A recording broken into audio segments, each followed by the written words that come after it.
Before Captain Jack Sparrow ever slurred a single savvy, Johnny Depp was in an office where the wildest thing that happened was when someone stole your stapler.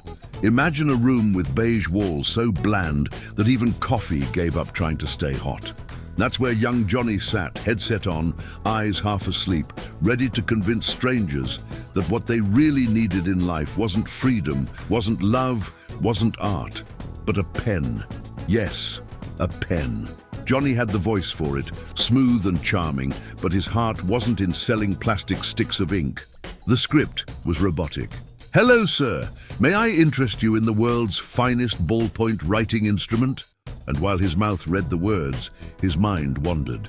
In his imagination, the phone cord turned into a whip, the office chairs into ships, and every rejected sale became a cannonball shot straight at his fragile sanity. One customer once asked, "Does the pen come with free refills?" Johnny almost replied, "Only if you survive the Kraken." But he swallowed the pirate inside and answered politely. He was trapped, not in a Caribbean jail cell, but in a cubicle prison with fluorescent lights buzzing like mosquitoes in eternal summer. The other salespeople were warriors of boredom. They bragged about pen quotas like treasure hunters comparing maps. "I sold 12 pens today," one guy said with the pride of a conquistador. Johnny nodded, secretly wondering if there was a secret trapdoor in the floor that led to an adventure. Spoiler, there wasn't, only more carpet. Between calls, Johnny doodled on notepads, sketches of skulls, waves, and ships. His manager noticed once and barked, "Stop drawing and start dialing." But those doodles were like bottled messages thrown into the ocean of his future. They whispered, "You're not meant for pens, you're meant for something stranger." And yet, there was something strangely poetic about Johnny's time in telemarketing.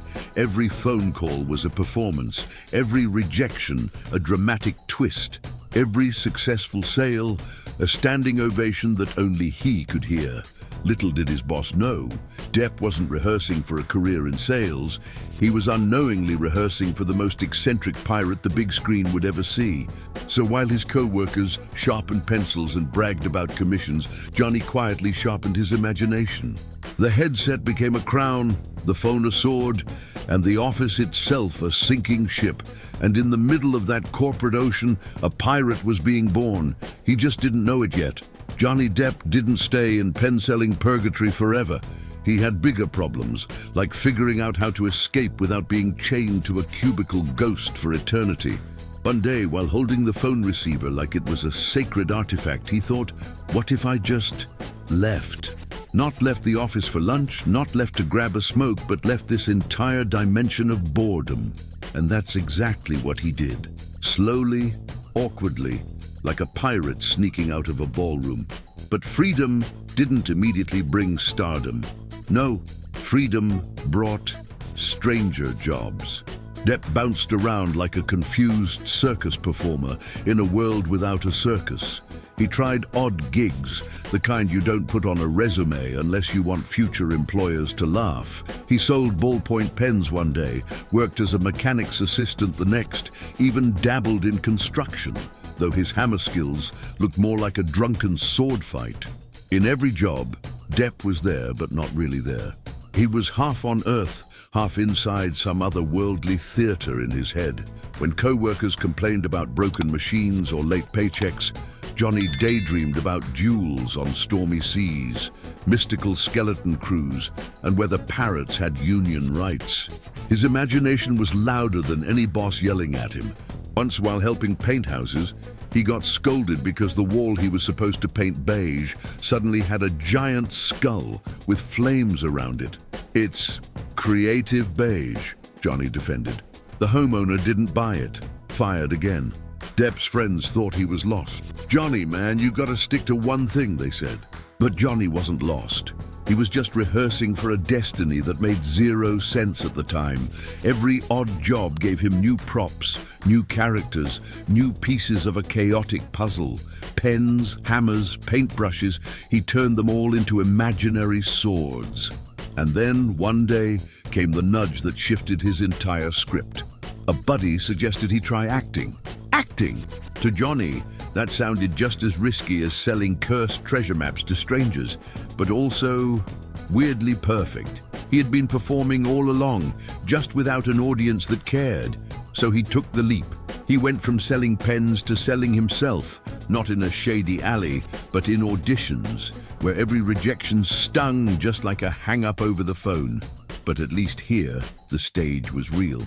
The costumes, the characters, the madness. This was closer to the pirate kingdom that had been haunting his brain during those endless office hours. What nobody realized yet was that Depp's entire misfit resume was secretly a training montage. Telemarketing taught him charm, construction gave him clumsy swagger, painting gave him chaos, and failure gave him comedy. He wasn't working jobs, he was looting character traits.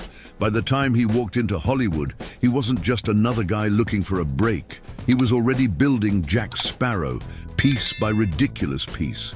When Johnny Depp finally stepped into acting, Hollywood didn't roll out a red carpet. No, Hollywood tossed him a strange buffet of oddball roles, and Depp piled his plate like a hungry raccoon at a midnight picnic. His early gigs weren't glamorous. They were bizarre, awkward, and sometimes straight up spooky.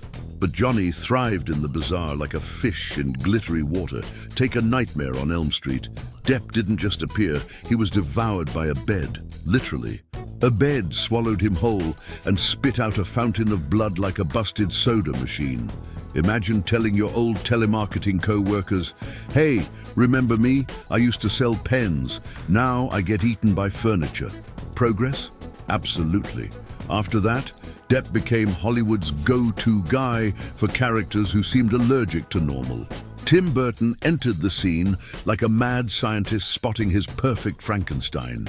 Together, they crafted oddball masterpieces. Edward Scissorhands, a gentle soul who couldn't hug people without accidentally trimming their hair. Ichabod Crane, a detective who fainted at the sight of blood. Willy Wonka, a chocolatier who looked like he'd been raised by candy-coated aliens. Each role was another escape hatch from reality. Depp didn't just act, he transformed. His face melted into clay, his body moved like a puppet, his voice slid from whisper to thunder. He wasn't just one man, he was a carnival in eyeliner. But while audiences were fascinated, critics sometimes scratched their heads. "Why does he always play the weird ones?" they asked. The answer was simple. Depp was weird, and weirdness, it turned out, was his superpower. While other actors chased macho heroes and romantic leads, Johnny sprinted in the opposite direction, straight into the shadows of oddball legends. Off-screen, Depp wasn't exactly less eccentric. He collected odd trinkets, wore scarves that seemed stolen from pirates, and gave interviews like riddles wrapped in jokes. He didn't walk into Hollywood parties. He drifted in like a magician who had taken a wrong turn. His entire vibe screamed, "I don't belong here, but I'm here anyway." And yet every failed job, every doodle, every awkward telemarketing call seemed to echo in his performances.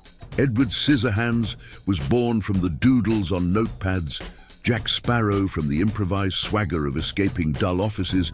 Even Willy Wonka had hints of that bored salesman trying to make pens sound magical. Depp's past wasn't erased. It was recycled into art. The world was starting to notice. Casting directors whispered his name whenever a role required someone strange but charming. And Depp delivered every single time like a pirate sneaking rum into a teacup. But the crown jewel hadn't arrived yet. Hollywood had seen Depp the vampire, Depp the scissor man, Depp the haunted detective. What it hadn't seen was Depp the pirate, a character so insane, so chaotic, so dripping with swagger that even pens in dull offices would shiver at his name. That storm was brewing, and the Caribbean waves were calling. Hollywood wanted a pirate, but Johnny Depp gave them a hurricane wearing eyeliner. When Disney announced Pirates of the Caribbean, executives expected a standard swashbuckler. Heroic, brave, maybe with a shiny smile and a sword that sparkled in the sunlight.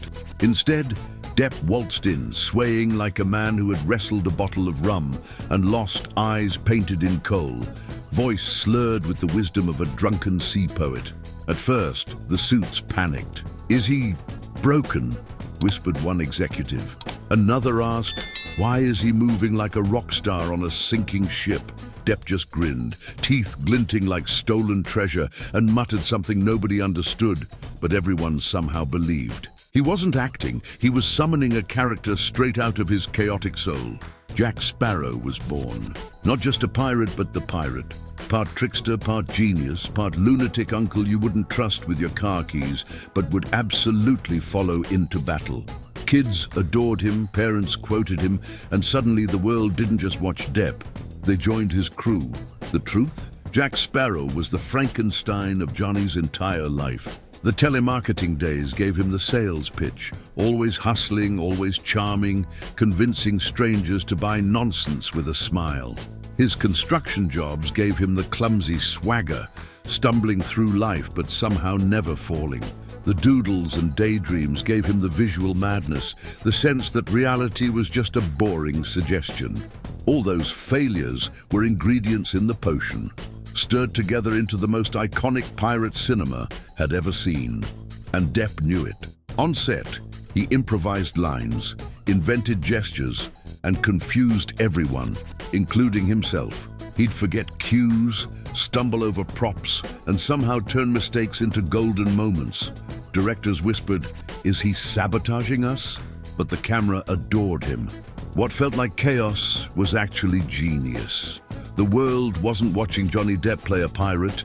The world was watching Johnny Depp finally become the pirate he'd been hiding all along.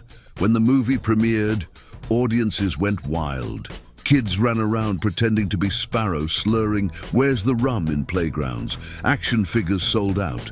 Depp went from eccentric cult actor to global superstar overnight. The man who once begged strangers to buy pens now had fans begging to buy Jack Sparrow lunchboxes, t-shirts, and plastic swords. But the real magic wasn't the fame, it was the irony. Once upon a time, Johnny had been chained to a headset, trapped in fluorescent purgatory, imagining adventures. Now he was the adventure, the embodiment of rebellion against boredom. The cubicle kid had become captain of the Black Pearl. And just like that, the man who couldn't hold down a normal job had found the one job only he could do, being the most unforgettable pirate of all time. Looking back, Johnny Depp's journey feels less like a career path and more like a treasure map drawn by a drunk octopus. But every bizarre stop mattered. The headset, the doodles, the random jobs, each was a breadcrumb leading to Jack Sparrow's rum-soaked glory. Think about it. Selling pens over the phone, that was Sparrow practicing his pitch. "Why is the rum gone?" is just another sales technique, but instead of pens, it's rum, working construction. That was Sparrow stumbling around the deck, always on the verge of tripping, but somehow never falling overboard. Painting houses with flaming skulls. That was Sparrow decorating his pirate lair before the world even knew it existed. Depp didn't climb a ladder of success. He tripped, rolled, and cartwheeled his way into legend, and somehow the chaos became his brand. Hollywood has plenty of polished, clean-cut actors, but pirates aren't polished.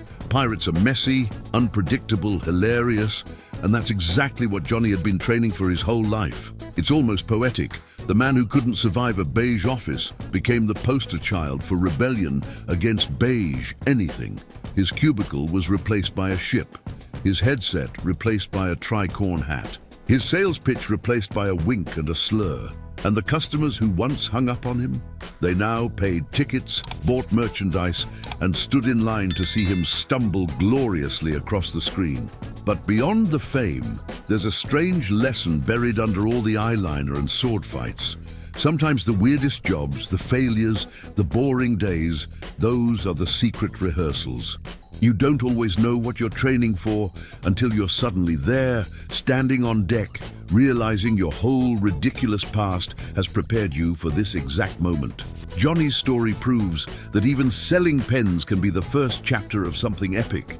Sure, you may feel stuck, dialing strangers who don't care, but maybe, just maybe, you're secretly rehearsing for the role of a lifetime.